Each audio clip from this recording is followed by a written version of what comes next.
उनके परिवार पे मतलब आपका बिकता पड़ा है कि भाई कैसे अब लोग जिएंगे खाएंगे।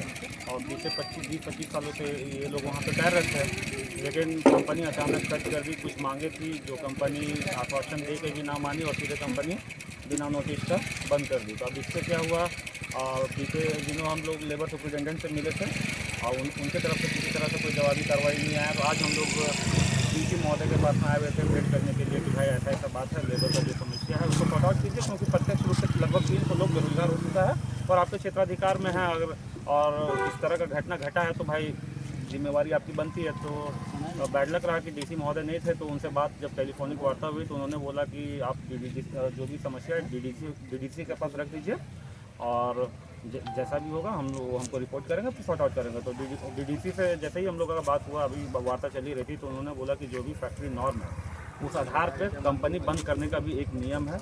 अगर नियमों के आधार पर कंपनी बंद की होगी तो हम लोग उससे बात करेंगे।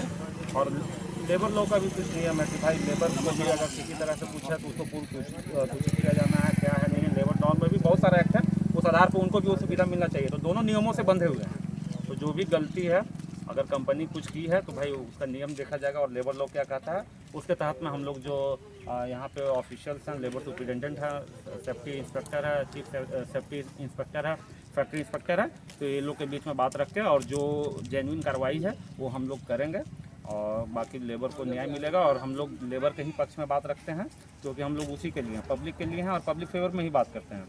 तो उन्होंने ये आश्वासन दिया है, तो बाकी वो डीसी महोदय को रिपोर्ट करेंगे, फिर 1-2 दिन में जो निर्णय आएगा फिर बताएंगे।